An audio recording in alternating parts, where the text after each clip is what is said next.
नमस्कार, mid day agenda में आपका स्वागत है। मैं हूं आपके साथ राजश्री थवाइत। आज हम बात करेंगे वर्दीधारी अपराधी की। ये कहना कोई आसान काम नहीं है और ये बनना भी लगता है कोई मुश्किल काम नहीं है। दरअसल हम ये कहने को मजबूर हैं, बड़े बड़े पुलिस अफसर हवाला के पैसों के लुटेरे बन गए। एक के बाद एक नए खुलासे होने लगे। पुलिस अफसर सलाखों के पीछे जाने लगे।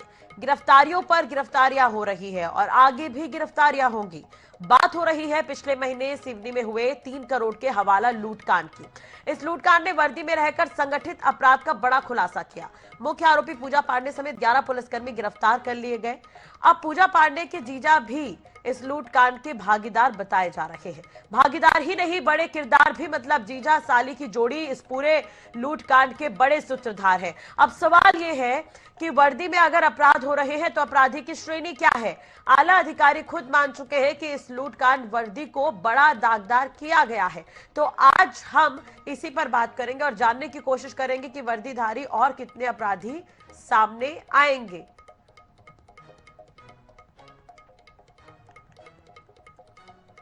तो मध्य प्रदेश के सिवनी जिले का यह पूरा मामला रहा और काफी दिनों तक इस मामले से हलचल बढ़ी रही। पुलिसकर्मी ही सवालों के घेरे में नजर आए। एक के बाद एक गिरफ्तारियां हुई, निलंबन की कार्रवाई हुई, लेकिन अब मास्टरमाइंड जो है जीजा और साली निकले हैं। दोनों ही एक जिम्मेदार पद पर तैनात और बड़ी ही जिम्मेदारी के साथ इन्होंने ये घोटाला किया। हवाला कारोबारी कई लोगों के नाम इसमें सामने आए। अब सीएसपी पूजा पांडे के जीजा वीरेंद्र दीक्षित का नाम इसमें सामने आया। तो ये दो तस्वीरें भी हम दिखाने की आपको कोशिश कर रहे हैं। तो मध्य प्रदेश के सिवनी जिले की हुई हवाला की लगभग 2 करोड़ 96 लाख की लूट में एक नया और अपडेट आया है, जहां साली की काली कमाई के चक्कर में अब जीजा को भी सलाखों के पीछे रात गुजारनी पड़ेगी। मध्य प्रदेश के सिवनी में हुए हवाला मनी लूटकांड में क्राइम ब्रांच की एसआईटी ने मुख्य आरोपी पूजा पांडे के जीजा वीरेंद्र दीक्षित को बालाघाट से गिरफ्तार किया है। अब इसके साथ ही DSP Pankaj Mishra, Jabalpur crime branch में पदस्थ आरक्षक प्रमोद सोनी समेत हवाला कारोबारी को भी गिरफ्तार इन्होंने किया है। अब इन सभी को कोर्ट ने 2 दिन की रिमांड में एसआईटी को सौंपा है। अब जिसके चलते ये संभावना जताई जा रही है कि इस पूरे मामले में और भी गिरफ्तारियां हो सकती है। साथ ही पुलिस सूत्रों से मिली जानकारी के मुताबिक सीएसपी पूजा पांडे के जीजा वीरेंद्र दीक्षित भी हवाला कारोबार और साजिश के संपर्क में आ गए। रिश्तेदारी की वजह से सूचना का दायरा बढ़ा और हवाला रकम को लूटने का पूरा प्लान तैयार हुआ। कहा जा रहा है कि लूटी गई जो रकम है वो जीजा के हवाले से ही ठिकाने लगाई जानी थी, लेकिन इससे पहले इस पूरे मामले का भंडाफोड़ हो गया। तो हवाला लूट का जो नेटवर्क है वो बेनकाब हुआ है। आपको ये भी जानकारी दे दें कि इस पूरे मामले पर अधिकारी जो है खुलकर बोलने को तैयार भी नजर नहीं आते।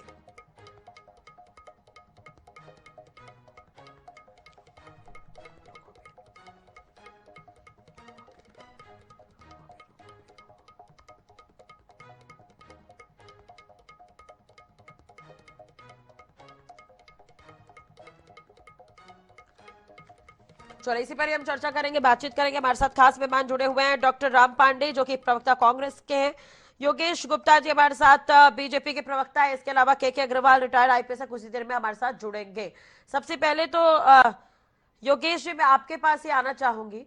इस पूरे मामले का भंडाफोड़ हुआ है, बेनकाब हुए हैं वर्दीधारी ही, पूरे मामले का खुलासा हो गया है, पुलिस कर्मियों की मिली भगत सी और उसके बाद ये हवाला लूटकांड जो है पूरी तरह से अंजाम दिया गया। किस तरह से देख रहे हैं इसे, क्योंकि हमने कर्मचारी अधिकारियों से बात करने की कोशिश की, वो तो कुछ बोलने से रहे, बात करना भी नहीं चाहते और इस पर चर्चा भी नहीं करना चाहते। देखिए राष्ट्रीय जी, जिस प्रकार इस पूरे हवाला कांड का खुलासा किया है, निश्चित रूप से मध्य प्रदेश पुलिस प्रशासन ने इसमें सतत कार्रवाई की है और डॉक्टर मोहन यादव की सरकार है। इसमें चाहे वर्दीधारी अपराधी हो या बिना वर्दीधारी अपराधी हो, लव जिहादी हो या अन्य दुष्कर्मी टाइप के किसी भी प्रकार के कोई अपराध को किसी भी प्रकार का कोई संरक्षण डॉक्टर मोहन यादव की सरकार देने से रही। क्योंकि लेकिन इसमें मैं आपको मैं इंटरप्ट करना चाहूंगी कि वर्दीधारी अपराधी कैसे हो गए, जनता फिर कहां जाएगी? आपको नहीं लगता कि इस पर और कठोर कार्रवाई होने की आवश्यकता है? नहीं, जिस दिन ये हवाला कांड का खुलासा हुआ, ये लोग पकड़ में आए, फौरी तौर पर माननीय गृह मंत्री के रूप में मोहन यादव जी ने इन 4 से 6 अधिकारियों को न केवल सस्पेंड किया बल्कि इनके खिलाफ एफआईआर दर्ज हुई, गिरफ्तार भी किए गए और उसी की जमानत याचिका के लिए, जैसा कि आपकी रिपोर्टिंग ने बताया, पूजा पांडे प्रयासरत है।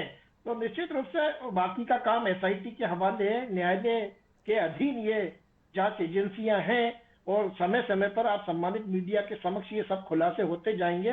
कहने का तात्पर्य है कि हमारी सरकार, अपराधी कोई भी हो, किसी भी प्रकार का कोई संरक्षण नहीं मिलेगा और अपराधी शिक्षे के पीछे पहुंचेंगे। नहीं, लेकिन सवाल ये भी है कि अगर संरक्षण नहीं मिलता या नहीं दिया जा रहा है तो इतनी हिम्मत कैसे हो गई पुलिस कर्मियों की ही कि इतना बड़ा हवाला कांड जो है वो अंजाम देने वो चले थे। खैर, राम जी हमारे साथ जुड़े हुए हैं, क्या कुछ कहेंगे डॉक्टर राम इस पर, इस पूरे मामले पर? देखिए, जितने भी पुलिस वाले इसमें इन्वॉल्व थे इस मामले में, उस समय घटना स्थल पर थे या उससे जुड़े थे, हाँ, तो वो 100% पकड़े गए। इससे तो यही जाहिर हो रहा है ना कि 100% करप्शन है। मतलब उनके बांटने में झगड़ा हो गया, बात खुल गई, इसलिए वो पकड़े गए। अब जो जांच कर रहे हैं वो कौन से दूध के धुले हुए हैं? यदि ये पैसा मंत्री के पास पहुंच जाता तो क्या जांच होती? अब इससे ये तो बहुत छोटा मामला है और ऐसे हजारों हो चुके हैं, हजारों हम डिबेट कर चुके हैं। और सौरभ शर्मा का तो कितना बड़ा मामला था। हाँ, वो तो एक परिवहन विभाग का छोटा सा कर्मचारी था।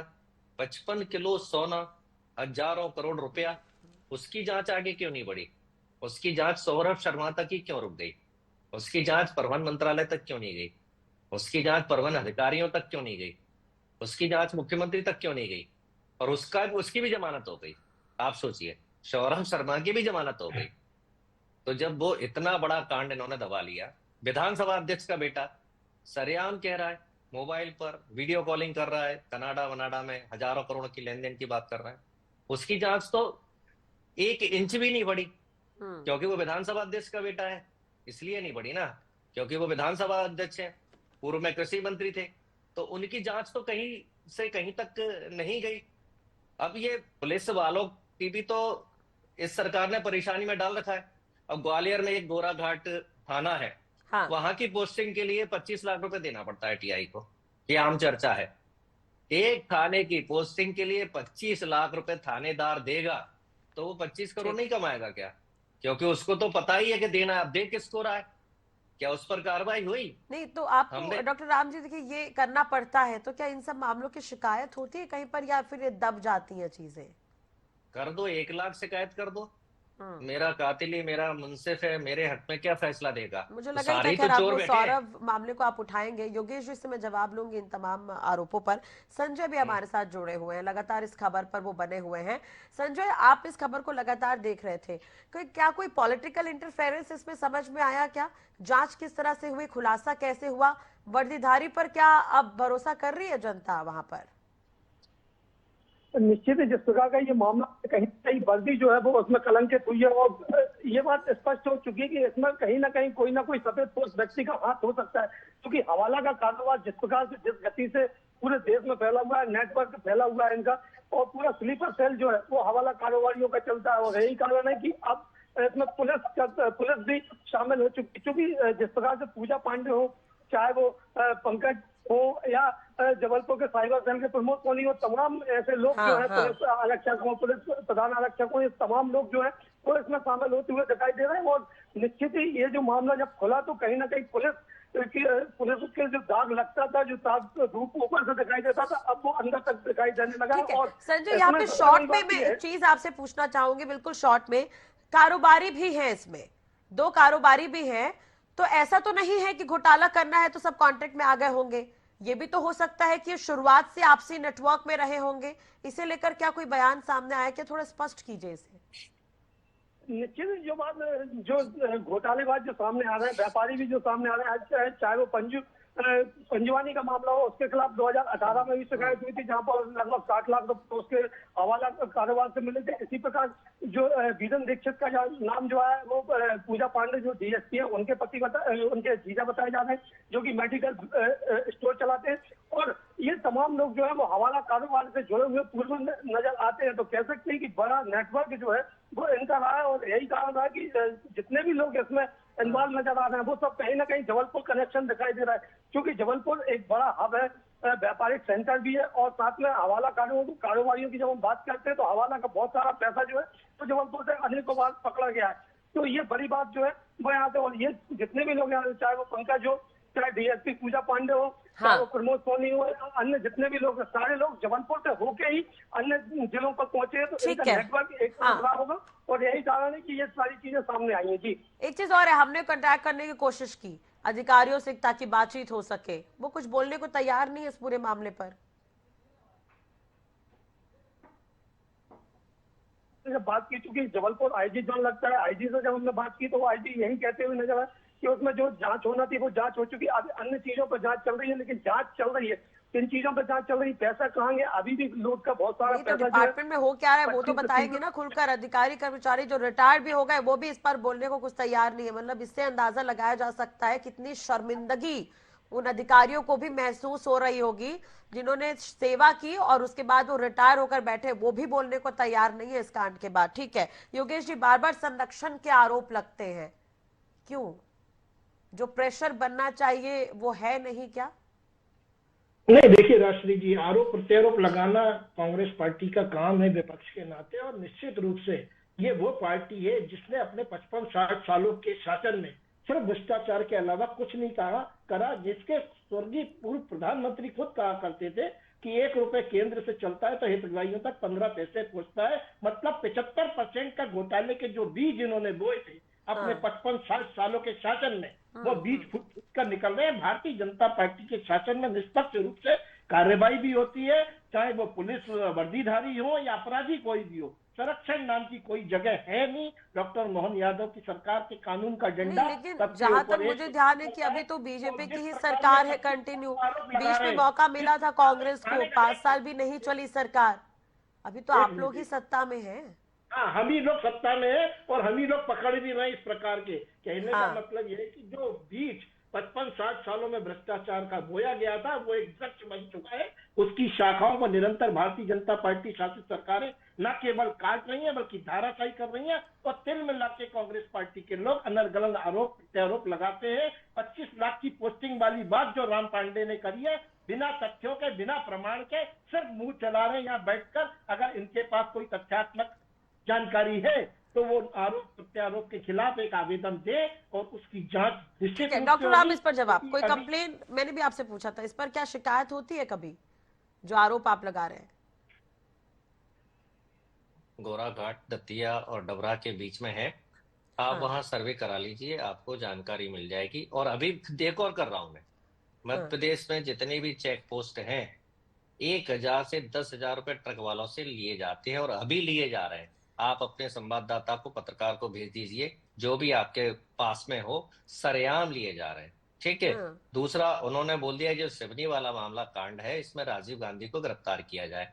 अब पुलिस राजीव गांधी को गिरफ्तार करने के लिए पता नहीं कहाँ जाएगी, स्वर्ग में जाएगी, कहाँ जाएगी। और नेहरू जी को भी अब इसमें गिरफ्तारी होगी, तो ये मामला तो बहुत बड़ा हो गया है। और देखिए, जो आप रिटायर्ड आईपीएस हैं, उन्होंने कितनी बड़ी बात कही कि पूरे देश में हवाला चल रहा है, डबल इंजन की सरकार है, ज्यादातर राज्यों में बीजेपी की सरकार है। तो जब हवाला खुद ही करा रहे हैं तो पुलिस वाले पकड़ेंगे बांटेंगे नहीं तो क्या होगा? तो ये पैसा जो हवाला में जो इधर से उधर जा रहा है, ये पैसा तो आखिर बीजेपी का ही है ना। और हवाला की तरह ड्रग्स भी चल रहा है पूरे देश में, हवाला ड्रग्स की तरह नकली दवाइयां भी पूरे देश में चल रही हैं।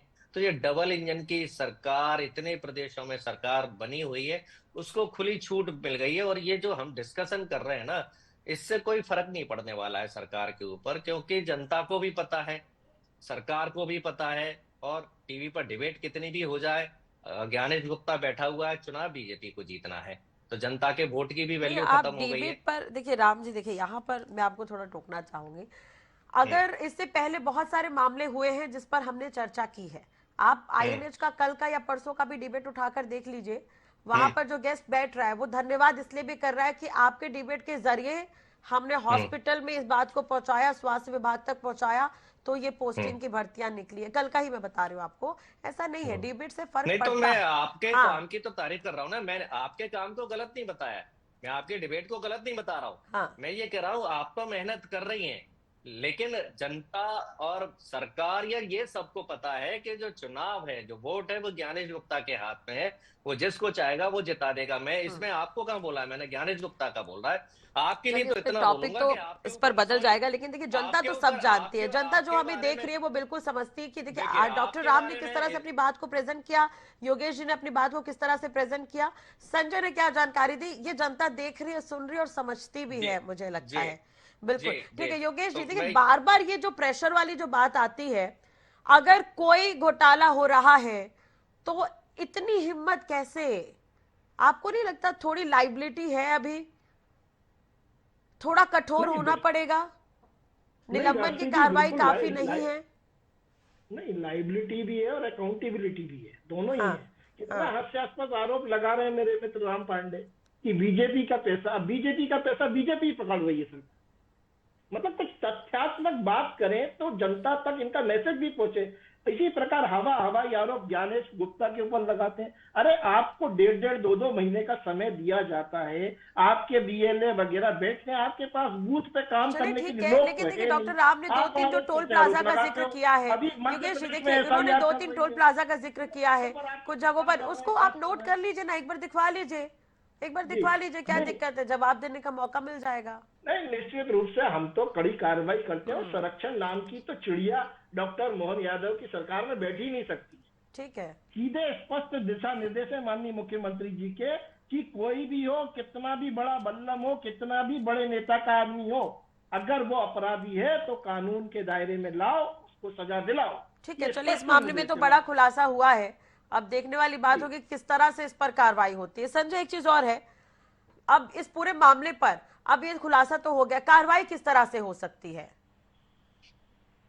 जिस प्रकार की कार्रवाई अभी तक चल रही है उससे तो कहीं ना कहीं ये लग रहा था कि पुलिस जो है वो बचाव की मुद्दा में, लेकिन केंद्र सरकार निर्देश के बाद जहां तक जो जानकारी हमारे सूत्र बता रहे हैं कि केंद्र सरकार ने इस मामले को बहुत संज्ञान में लिया और सीधा निर्देश दिए हैं प्रदेश सरकार को। प्रदेश सरकार ने निर्देश, अब जो निर्देश जारी किए उसमें यही कहा जा रहा है कि किसी भी तरह से किसी अपराधी को नहीं बख्शा जाएगा, ये बात सामने आई है। लेकिन ढीला ढाला रवैया जो है वो पुलिस के लिए चुनौती बन चुका है, क्योंकि सबसे बड़ी बात यह है कि अभी हवाला की जो रकम बकाया रकम है उसको खोजना बहुत बड़ी चुनौती है। अभी तक वो रकम नहीं मिल पाई, 25 से 30 लाख रुपए ऐसे ठीक है जो कि योगेश जी, हवाला इसको की बिल्कुल आप नोट करिएगा। हाँ जी ये तमाम चीजें जो है वो उसको लेके आना पड़ेगा। और सामने जो जिसका पैसा है वो पैसा कहाँ से आ रहा था, कहाँ जा रहा था, ये इन सब चीजों को जब तक पुलिस खुलासा नहीं करेगी तब तक संशय की स्थिति बनी रहेगी और निश्चित ही इन पर आरोप प्रत्यारोप जो है वो चलता रहेगा। जी ठीक है, इसमें पॉलिटिकल इंटरफेरेंस नजर आ रहा है क्या संजय? मतलब मैं उस लिहाज से पूछना चाह रही हूँ आपसे कि अगर कार्रवाई क्यों नहीं हो रही है, पुलिस क्यों नहीं बता रही, इसे लेकर क्या हमारे मंत्री जो विधायक है वो बात करते हैं इस पर अधिकारियों से? जहां तक बात करूं तो अभी तक इसमें कोई पॉलिटिकल इंटरफियरेंस तो समझ में नहीं आया, लेकिन अंदरूनी क्या बात हो रही है, क्या चीजें चल रही है, इस पर अभी कोई भी बोलने के लिए तैयार नहीं, क्योंकि मामला बहुत संगीन है और उसमें खासतौर से पुलिस के अधिकारी कर्मचारी जुड़े हुए हैं। तो कहीं ना कहीं पुलिस अपना बचाव हमेशा करती है और यही कारण है कि इस पर कोई भी खुलकर बोलने के लिए तैयार नहीं है। क्योंकि अगर हम रिटायर्ड अधिकारियों से जब हम बात करते हैं, रिटायर्ड आईपीएस हो, आईपीएस हो या रिटायर्ड डीएसपी हो, रिटायर्ड एडिशनल एसपी हो, इनसे जब हम चर्चा करते हैं तो वो कहते हैं यार ये बहुत बड़ा मामला और इस पर मैं कुछ नहीं बोलूंगा। तो हाँ। कह सकते हैं कि बात ये बड़ा मामला है और यही कारण है कि कोई भी खुलकर बोलने के लिए तैयार नहीं है। ठीक है योगेश जी, आप लोगों को कोई जानकारी मिल पा रही है क्या किस तरह से कार्रवाई होगी इस पर? देखिए 4 से 6 लोगों को तभी गिरफ्तार कर लिया गया था और ठीक ये है। जो 3 लोग गिरफ्तार हुए हैं, पंकज मिश्रा और आरक्षक विशेष तौर पर जो सोनी जो फरार था, वो जब गिरफ्तार किया गया है तो निश्चित हाँ। रूप से जो 25 लाख रुपए गायब होने की बात आपके संवाददाता कह रहे हैं वो भी ठीक अब है। संज्ञान में आया है और निश्चित रूप से वो बरामद किए जाएंगे। और जैसे जैसे जांच और अनुसंधान आगे बढ़ेगा वैसे वैसे इसके पूरे निष्कर्ष आप सम्मानित मीडिया के समक्ष होंगे। और ये पंजू गोस्वामी कोई नया हवाला कारोबारी नहीं है, इसके कमलनाथ जी की सरकार के समय भी घटनाक्रम घटित हुए थे और इनकम टैक्स डिपार्टमेंट ने 65 लाख की रेट कर बरामदगी भी की थी। तो कमलनाथ जी से भी कनेक्शन है इनका। और नहीं तो ऐसा आप नहीं इसको कि ऐसे भी कांग्रेस देखिए के ना लोग तो कि उस यहाँ समय जो बैठकर पुलिस दिल से अधिकारी जुड़े हैं। रहे होंगे उनसे भी तो कनेक्शन थे पंजू गोस्वामी की, सरकार आई और चली गई लेकिन कनेक्शन तो बरकरार रहे सर। जिनसे थे उनको पकड़ा गया, उनको सस्पेंड किया गया, उनको सजा मिलेगी, जमानत के लिए संघर्ष कर रहे हैं, अभी तक जमानत नहीं हुई है उनकी। तो हम तो निष्पक्ष रूप से अधिकारियों के ऊपर जो संबंधित दोषी अधिकारी हैं उनके ऊपर कार्रवाई जारी है। और आपके माध्यम से जनता को ये सुनिश्चित करेंगे कि भ्रष्टाचार मुक्त सुशासन ये डॉक्टर मोहन यादव की सरकार का आश्वासन। ठीक है, डॉक्टर राम ने भी कुछ कुछ जगह गिनाई है, उस पर भी एक बार दिखवा लीजिएगा जरूर। डॉक्टर राम, अब तो सोशल मीडिया का जमाना है, जब कांग्रेस को इस तरह की चीजें पता चलती है, तमाम तरह की चीजें सोशल मीडिया पर डलती है, इसे भी डाला जा सकता है। लाखों करोड़ों चीजें डली हैं सोशल मीडिया पर। हम्म। लेकिन मैंने आपको बोल दिया ना, ज्ञानेश गुप्ता किसी की नहीं सुनते, वो केवल अमित शाह और मोदी की सुनते हैं।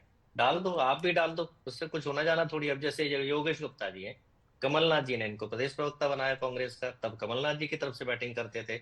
अब मोहन यादव जी की तरफ से प्रवक्ता बन गए तो उधर की तरफ से कर रहे हैं। वो दोनों तरफ से अच्छा बोल लेते हैं, अच्छे प्रवक्ता है हमारे, दोस्त हैं। अब बोल रहे हैं कि भाई धन्यवाद दिल्ली से फोन आया धन्यवाद। इसलिए ये कार्रवाई हो रही है। मतलब दिल्ली से फोन नहीं आता तो कार्रवाई नहीं होती। भाई 1.5-3 करोड़ का मामला है ये, और मोदी जी इसी के लिए बैठे हुए हैं, अमित शाह जी इसी के लिए बैठे हुए हैं कि कब मोहन यादव को हम फोन करें और ये कार्रवाई करने के लिए हम कहें। तो सीधा सा मामला ये है कि पैसे की जो बांट बंटवारा था वो ठीक तरह से नहीं हो पाया। मंत्री को पैसा पहुंच जाता तो कहीं कोई इस तरह की बात नहीं रह जाती। तो चलता रहता है, दिल्ली वाले तो खुद ही घोटाला करते हैं। सुप्रीम कोर्ट ने तो आदेश दिया कि इलेक्टोरल बॉन्ड के माध्यम से मोदी और अमित शाह ने देश को लूटा है। अब हाँ। सुप्रीम कोर्ट ने सजा नहीं दी, बस उसमें सजा और डालनी चाहिए थी कि जब सुप्रीम कोर्ट ने डिसीजन दे दिया कि इलेक्टोरल बॉन्ड के माध्यम से अमित शाह और मोदी ने व्यापारियों को लूटा है, लेकिन उन्होंने उसमें सजा और देनी चाहिए थी। अब यदि उन दोनों को सजा होती तो फिर हम मान के चलते कि हाँ, अपराधियों पर कार्रवाई चले, लेकिन यहाँ होती पर है। वर्दीधारी ही अपराधी हैं, अब ये तो तय हो गया है, गिरफ्तारी हो गई है। लेकिन उम्मीद तो यही की जाएगी कि जिन पर जनता को बहुत भरोसा है, जैसे माननीयों पर जनता भरोसा करती है, उतना ही भरोसा पुलिसकर्मी और जज पर भी करती है, तो उनसे इस तरह के एक्टिविटी की उम्मीद हम नहीं करते। बहुत बहुत शुक्रिया आप सभी का जुड़ने के लिए और बातचीत करने के लिए। तो इसके माध्यम से हम यही चाहते हैं कि कड़ी से कड़ी कार्रवाई हो, जनता तक एक मैसेज जाने की कोशिश हो कि जिस पर आम पब्लिक भरोसा कर रही है, और जो पुलिस और चोर का जो खेल जो देखते आए हैं वहां पर, लेकिन ऐसा ना हो कि चोर जो है वो पुलिस की भूमिका निभाए और पुलिस कई बार चोर की भूमिका निभाए। ये तमाम तरह की चीजें अब देखने वाली बात होगी किस तरह से इसमें आगे कार्रवाई होती है। एसआईटी ने बड़ा खुलासा यहाँ पर किया है, साजिश कैसे रची गई थी ये भी उन्होंने बताया। जांच में खुलासा हुआ कि ये लूटकांड जो है जीजा और साली जिन्होंने अंजाम दिया है, दोनों ही जिम्मेदार पद पर रहते हुए इसे अंजाम देते नजर आए। कांग्रेस का ये कहना है कि उन्हें संरक्षण मिल रहा था इसलिए ये किया गया है। वहीं दूसरी तरफ बीजेपी ये कह रही है कि किसी को किसी का संरक्षण नहीं है और बीजेपी की सरकार में कड़ी से कड़ी सजा दी जाएगी। मिड डे एजेंडा में आज के लिए इतना ही। खबरों के लिए आप बने रहिए हमारे साथ। नमस्कार।